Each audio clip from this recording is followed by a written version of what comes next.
Bonjour à toutes et à tous et bienvenue sur NeuroGym en ligne. J'espère que vous allez bien, j'espère que vous êtes en pleine forme. Et comme toujours, je suis vraiment contente de vous retrouver dans une nouvelle capsule vidéo. Puis aujourd'hui, j'avais envie qu'on travaille les bras. Donc, j'ai l'impression que ça fait un petit moment qu'on n'a pas travaillé les bras. On a fait beaucoup d'exercices pour le tronc, les jambes, c'est important. Mais les bras, c'est aussi très important. Si vous utilisez une aide technique, par exemple, vous allez avoir besoin d'une bonne force au niveau des bras. Vous allez avoir besoin d'une bonne endurance également pour être capable de pousser ou d'utiliser votre aide technique, canne, déambulateur, marchette, fauteuil roulant le plus longtemps possible, sans développer des douleurs également. Puis, c'est fonctionnel quand on cuisine, quand on prend notre douche, quand on fait notre ménage, quand on fait les activités de la vie de tous les jours, même nos loisirs, là, il faut avoir une bonne force au niveau des bras. Des fois, quand on a des faiblesses, mais qu'on fait des activités qui requièrent quand même beaucoup de force, mais ça fait qu'on développe des douleurs, on peut développer des douleurs et des tensions, en fait, au niveau des épaules, du cou, un peu partout au niveau des bras.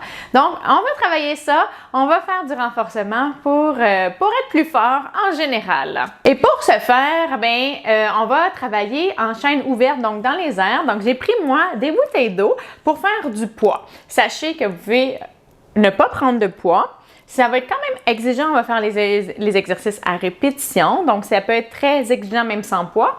Sinon, vous pouvez prendre des cannes, vous pouvez prendre des poids si vous en avez. Moi, j'en ai pas. J'aime beaucoup l'option des bouteilles parce qu'on peut mettre de l'eau comme on veut pour mettre du poids comme on veut. On peut mettre d'un côté plus de poids, de l'autre côté moins si on a on n'a pas la même force de chaque côté. On utilise des poids qui sont représentatifs de notre force. Donc voilà, en fait, tous les exercices assis, vous pouvez les faire debout. Donc, allez chercher ce que vous avez besoin, installez-vous bien. Mais avant, je vous invite à faire un pouce sur la vidéo, à faire j'aime. Je vous invite également à vous abonner à nos différentes plateformes et bien sûr à partager en grand nombre aux personnes que ça pourrait intéresser et aider. Sachez que quand vous faites toutes ces choses-là, ça nous aide beaucoup et ça nous motive, ça nous fait grandement plaisir. Donc, merci à l'avance. Et sur ce, installez-vous, on commence dans quelques secondes. Excellent, j'espère que vous êtes bien installés. Donc, comme toujours, je dois rappeler que les exercices que je donne sont généraux, qui ne sont peut-être pas adaptés à votre condition, à vos capacités. Essayez de faire du mieux que vous pouvez. Vous ne pourrez peut-être pas aller aussi haut que moi. Vous ne pourrez peut-être pas faire les 30 secondes. Il n'y a absolument aucun problème. Le mieux, là, c'est de faire du mieux que vous pouvez. Puis l'important, c'est de bouger, on se le rappelle. Là, on va faire les exercices tous assis. Mais faites quand même attention à votre équilibre. Si vous avez des troubles d'équilibre, vous pouvez faire un bras à la fois puis vous tenir. Assurez-vous d'avoir une surface stable à proximité en cas de perte d'équilibre également. Et si prendre des poids, c'est trop lourd, ça vous met à risque de chute. Prenez pas de poids. Hein? Donc, faites du mieux que vous pouvez. Mettez-vous pas de pression. Puis, prenez pas de risques inutiles.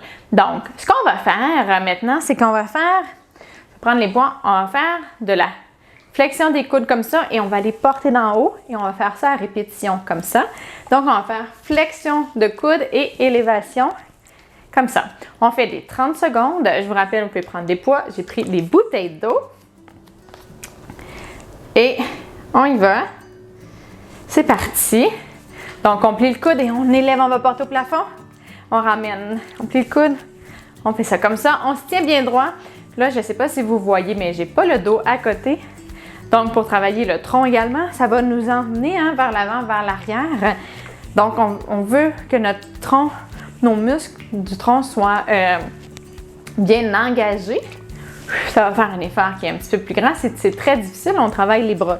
Donc, si c'est très difficile, c'est pas grave. Excellent, on prend une pause. Donc, si jamais, je vais arrêter mon chrono. Si jamais ça ballotte trop, là, si vous ballottez trop, que vous avez de la difficulté à vous stabiliser, à ce moment-là, accotez-vous. C'est pas un exercice de tronc ni d'équilibre aujourd'hui. Donc, on veut vraiment mettre l'emphase sur le renforcement des bras. Des fois, quand on bouge beaucoup, on va mettre beaucoup notre concentration sur ça. Puis là, on n'ira pas aussi loin avec les bras. Donc, c'est tout le temps de choisir, c'est quoi notre objectif à chaque fois. Parfois, je vais faire les mêmes exercices, mais là, l'emphase va être mise sur le contrôle du tronc. À ce moment-là, on focus un petit peu moins sur ce que nos bras font en fait, sur ce que nos bras font, mais on se concentre beaucoup plus sur ce que notre tronc fait. Donc, c'est tout le temps voir c'est quoi notre objectif avec notre exercice. Puis dans certains cas, on y va. Je vais continuer mes explications. Allez, comme ça. À d'autres moments, là, comme les vendredis, les exercices sont faits simplement pour, je vais mettre comme ça, donc flexion, ils sont faits simplement pour faire du cardio. Donc, on se préoccupe un petit peu moins de bien les faire. On veut bouger. Donc, le mouvement en tant que tel, la qualité du mouvement est un petit peu moins importante, même si on est moins coordonné, même si on va moins loin. Excellent, on prend une petite pause. Il nous reste une dernière fois. Et si ça devient lourd, vous pouvez faire la dernière série sans prendre des poids. On y va, c'est parti. On plie, comme ça.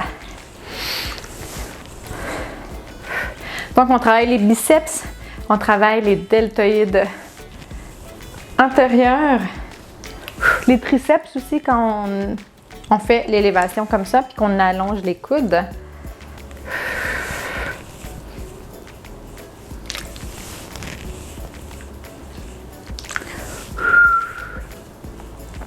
On lâche pas.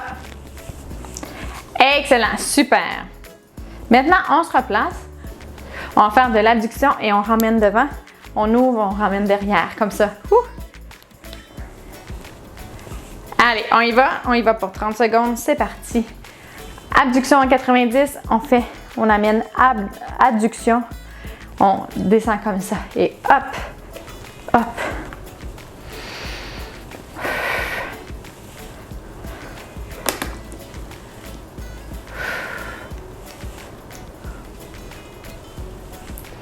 On ne lâche pas, ça travaille vraiment beaucoup les épaules. On fait attention de ne pas aller chercher trop d'élévation avec les trapèzes comme ça. Comme je parlais en introduction, que c'est important d'avoir une bonne force au niveau de nos bras pour pas qu'on compense avec nos épaules. Puis là, moi, je le sens déjà. Mes bras, c'est un petit peu plus difficile cet exercice-là. Puis je le sens que mon trapèze, surtout à gauche où j'ai plus de faiblesse, il veut contracter, puis il commence à se spasmer même un petit peu. Ça commence à devenir inconfortable. Là, ça me dit vraiment, je le sais que de mon côté gauche, j'ai des faiblesses. Puis c'est ça que ça va faire. Mais dans notre quotidien, ça va le faire, puis on s'en rendra pas nécessairement compte. Puis à un moment donné, on va avoir beaucoup de tension dans le cou, dans l'épaule. Puis on va des fois avoir de la difficulté à dormir sur notre épaule. Donc, on y va pour la deuxième série. Donc, c'est des choses de faire du renforcement des bras, ça prévient ça. Il y a d'autres choses, il faut masser les tensions, il faut travailler aussi le contrôle. Fait que si vous faites beaucoup d'exercices, mais que vous allez chercher beaucoup le trapèze comme ça en élévation, et là, on va faire l'exercice, on va encourager un mouvement qu'on ne veut pas nécessairement. Donc, essayez de le faire peut-être devant le miroir, essayez d'avoir les épaules à la même hauteur, puis qu'on ne va pas chercher, dans le fond, l'élévation. Parce que là, on veut faire l'élévation du bras et non pas du complexe de l'épaule. Des fois, c'est juste une nuance, c'est du contrôle moteur. Des fois, il y a des gens qui vont avoir une blessure par le passé, puis qui vont avoir développé ça à cause de faiblesse ou de douleur, ou peu importe. Les causes sont multiples, mais ils vont avoir gardé cette façon de bouger-là. Puis là, il faut rééduquer ça. C'est difficile pour vous de le voir, là. Donc, de consulter un physiothérapeute, c'est vraiment une bonne idée dans des cas comme ça. Parce qu'on peut rééduquer, puis on va le voir, puis on va vous indiquer, vous donner des cues, des indices à regarder quand vous faites les exercices pour bien les faire, pour bien sentir les mouvements et tout ça. Donc, d'apprendre la proprioception, savoir notre corps est où dans l'espace, puis à savoir, il y a certains indicateurs, je ne sais pas c'est quoi la vraie traduction du cue, mais des indicateurs, on va dire, pour savoir quand vous utilisez un muscle que vous ne devriez pas utiliser. Excellent quand la biomécanique est bonne, par exemple.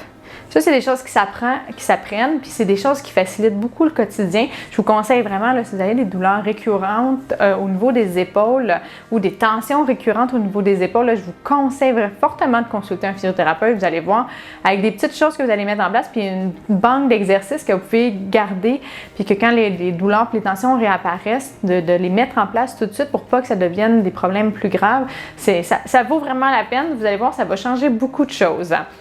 OK, maintenant on va mettre nos poids si vous prenez les pas de côté. On va faire un autre exercice qu'on fait souvent, mais moi j'aime beaucoup, puis surtout pour les gens qui sont en fauteuil, à mobilité réduite, puis ben, pour tout le monde en fait. On va faire des push-ups, mais assis. Là, moi j'ai pas l'appui-bras. Fait que je vais les faire sans appui-bras. Si vous avez des appui-bras, vous allez mettre les mains sur les appui-bras. On met bien les pieds au sol ou sur vos appuis-pieds. Par contre, faites vraiment attention si vous la mettez sur les appui-pieds, que votre fauteuil est vraiment stable. Moi, je préférais que vous les mettiez au sol si vous êtes en fauteuil. Puis ce qu'on va faire, c'est qu'on va se pousser comme ça, mais en utilisant les bras. Donc moi, je vais le faire comme ça, puis on va faire des push-ups tout simplement. Parce que quand on fait notre transfert, hein, c'est ça qu'il faut qu'on fasse. On utilise l'élévation comme ça, on l'utilise quand même dans certains. On est dans notre lit, on veut se déplacer, donc on veut lever notre fesse, pour mettre nos pantalons. C'est sûr qu'on utilise le tronc aussi, mais d'être capable de prendre la charge sur notre bras, notre épaule, c'est très bon. Et c'est très bon pour la proprioception au niveau des épaules. On y va. Donc, même s'il n'y a pas de mouvement, même si vous ne levez pas, c'est vraiment pas grave. Ça va mettre de la charge sur les épaules, ça met de la charge sur les bras. Les triceps travaillent fort. On y va. Donc, c'est un bon exercice qui est complet, que j'aime beaucoup faire, qu'en clinique, je fais faire très souvent.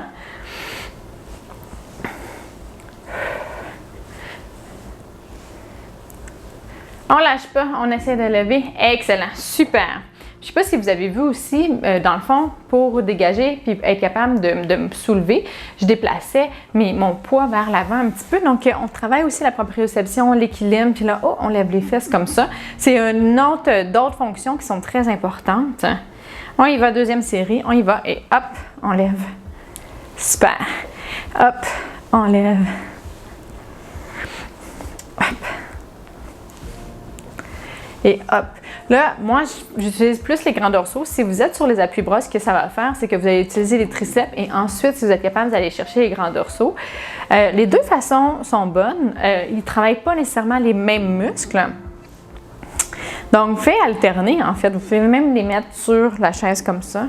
Puis, parce que ça va travailler plus les grands dorsaux. Quand on fait un transfert, lit à fauteuil, par exemple, ou lit ou sur une autre surface qui est plane, on n'aura pas les appuis-bras, fait qu'on va utiliser un petit peu plus les grands dorsaux comme ça, parce que nos coudes vont déjà être en extension, puis on va aller barrer les coudes. Là, c'est toute une autre vidéo, là, juste les transferts, les différentes techniques de transfert. Là, l'objectif n'était pas du tout de travailler les transferts, c'est plus de travailler les bras, mais c'est juste pour vous dire, si jamais vous voulez, puis que vous faites des transferts, vous pouvez travailler les deux, parce qu'en réadapte, souvent, on va mettre des blocs ou on va mettre des poignées pour que les gens puissent faire ça comme ça, mais quand on fait les transferts, on n'a pas tout le temps des appuis en élévation comme ça. Parce que notre lit, il n'y aura pas nécessairement un bloc. Donc, on va devoir apprendre à utiliser un petit peu plus les grands dorsaux également. Donc, c'est bon de travailler les deux. Et on y va.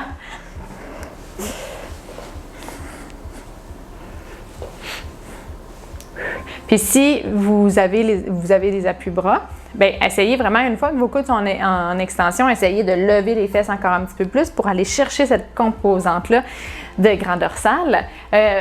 Sachez que ça va lever un petit peu moins, hein? On a une certaine limite, là.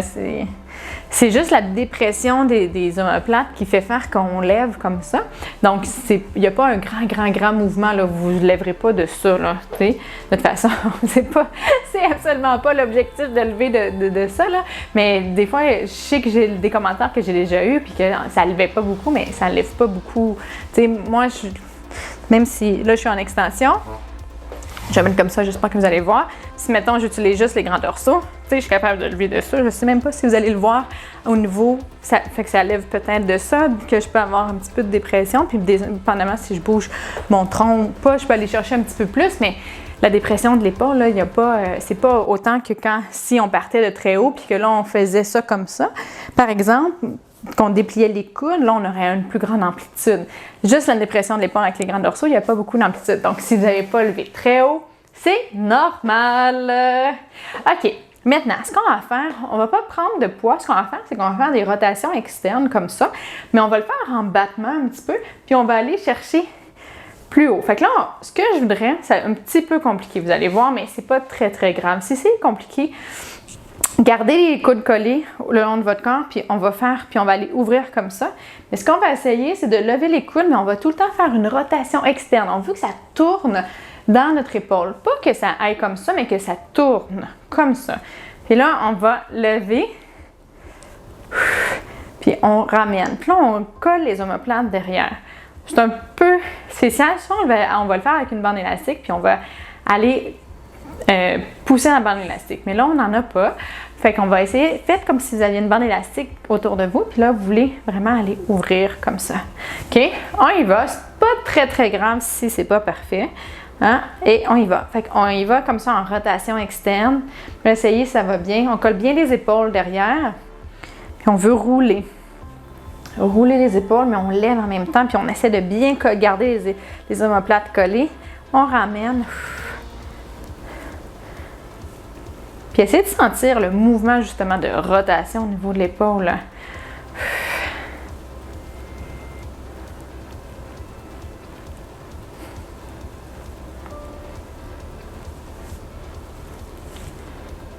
Excellent, super. On prend une petite pause, on se replace droit. Ça, la rotation externe comme ça, là, on travaille la coiffe des rotateurs. Puis la coiffe des rotateurs, c'est le groupe de muscles qui permet à l'humérus, la tête humérale, qui est un peu dans le vide, à rester à la bonne position, qui la maintiennent dans l'articulation. Donc, c'est vraiment important de travailler la coiffe des rotateurs, surtout quand on utilise beaucoup nos bras. Parce que quand il y a moins de tonus ou quand elle est moins forte ou blessée, par exemple, là, la tête humérale va avoir tendance à aller vers l'avant. Et à ce moment-là, quand elle va vers là, ça va changer la biomécanique, ça peut donner des syndromes d'accrochage en avant. Donc, on y va. Deuxième. Donc, rotation comme ça. Et on monte si vous êtes capable. On colle bien les omoplates. Donc, j'ai pas pris de poids. Donc, rotation, on peut faire des plus grands mouvements aussi. Comme ça. Vraiment bien sentir.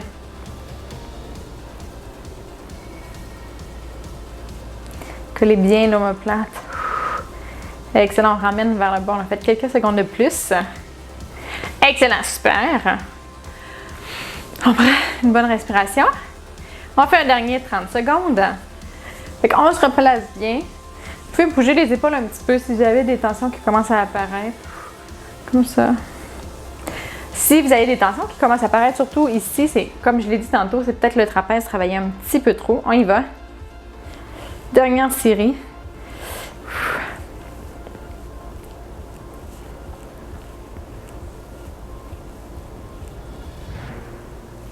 On lâche pas.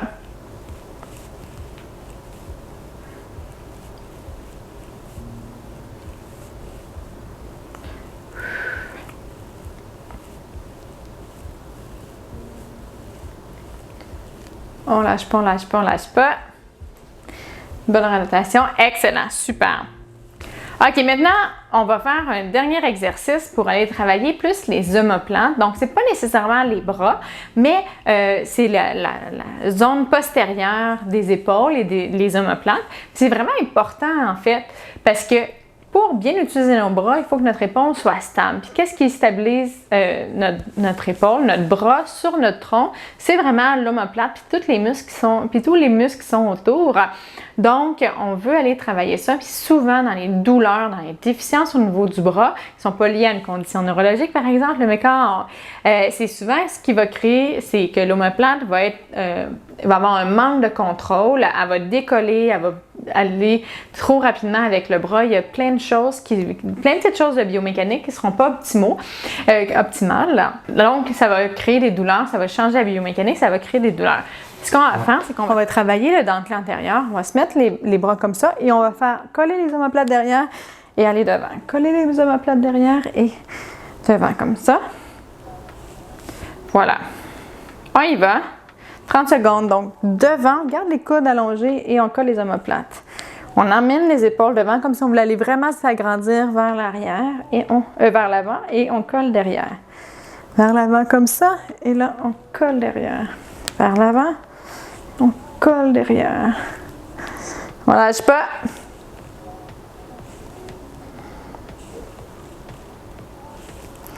Super.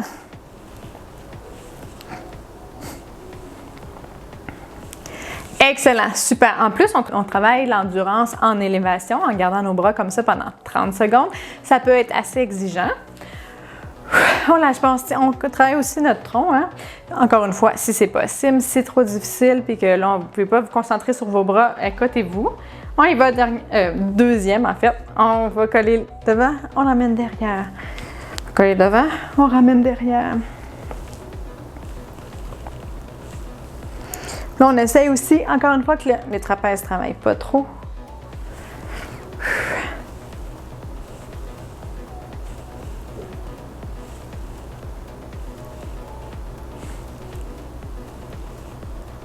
Et on lâche pas.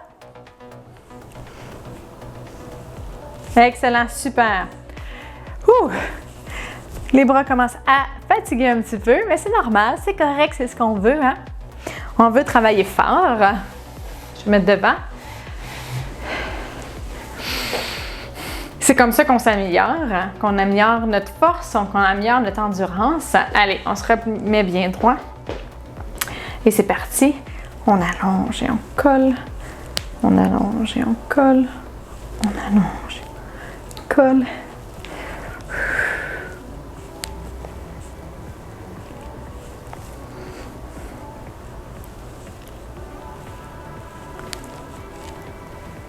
Super, on lâche pas.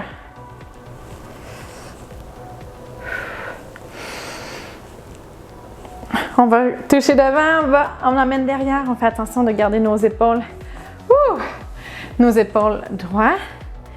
Donc voilà. Je pensais qu'il nous restait un petit peu plus de temps avant de vous donner une dernière consigne, là. Mais ça l'a passé vite. Mais je sens que nos bras, en tout cas moi je sens que mes bras ont bien travaillé. J'espère que pour vous, ils ont bien travaillé. J'espère que vous avez aimé la séance. Donc si vous voyez que vos bras, que vous compensez beaucoup avec l'épaule, que ça a été difficile, qu'il y a peut-être des petites tensions qui se sont installées, je vous conseille de refaire cette vidéo-là quelques fois. Peut-être vous pourriez la faire 3 fois par semaine pendant un certain temps, jusqu'à temps que vous allez devenir plus fort, plus à l'aise avec vos bras. Puis comme ça, là, ça va faire que la force relative des choses que vous allez faire dans votre vie de tous les jours, donc la force par rapport à votre pourcentage, votre force maximale. Est-ce que vous utilisez, est-ce que c'est 80% de votre force maximale que vous avez besoin pour faire un transfert, par exemple? Ou là, si vous prenez plus de force, la charge va rester la même, mais vous allez prendre plus de force, fait que la charge relative va diminuer. Donc, vous allez peut-être être à 60, 40, 30, 20% de votre charge maximale. Donc, l'effort relatif devient plus petit. Puis, c'est ce qu'on veut. C'est comme ça qu'il y a moins de tension qui s'installe, moins de douleur. Puis, c'est juste plus facile de faire nos tâches quotidiennes. Notre vie devient plus facile. Hein? Puis, qui ne voudrait pas que sa vie devienne plus facile? Donc, si vous voyez que ça a été des difficultés, à ce moment-là, vous savez sur quoi travailler. Focussez un petit peu là-dessus, refaites les vidéos. Vous pouvez regarder aussi sur notre chaîne YouTube, il y a des playlists, il y a plein d'autres vidéos pour le renforcement des bras.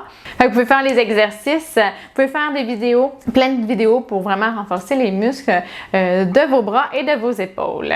Et si vous aimez ce type de vidéo, si vous avez aimé la vidéo puis que vous dites « Ah oui, il faut que je la refasse, j'ai aimé ça », je vous invite à faire un pouce ou à faire j'aime sur la vidéo. Je vous invite également à vous abonner à nos différentes plateformes. Donc, faites nous suivre sur YouTube, Facebook et Instagram. Sachez que quand vous nous suivez, que vous faites s'abonner et que vous faites peut-être sur YouTube la cloche, nous, ça nous aide vraiment beaucoup. Dans les algorithmes, ça nous aide à ce que plus de personnes nous découvrent, plus de personnes puissent faire des exercices avec nous, puis puissent avoir des petits trucs pour s'améliorer. Puis nous, c'est notre objectif, hein, d'aider les gens à s'améliorer puis à atteindre leur propre objectif personnel. Donc, aidez-nous dans tout ça en nous suivant sur les différentes plateformes. Puis, je vous dis un grand merci à l'avance pour cela. Donc voilà. Et également, je vous dis un grand merci d'avoir fait des exercices avec moi. C'est toujours un grand plaisir d'être avec vous. Et je vous souhaite une excellente journée. J'ai hâte de vous revoir dans une prochaine vidéo. Au revoir!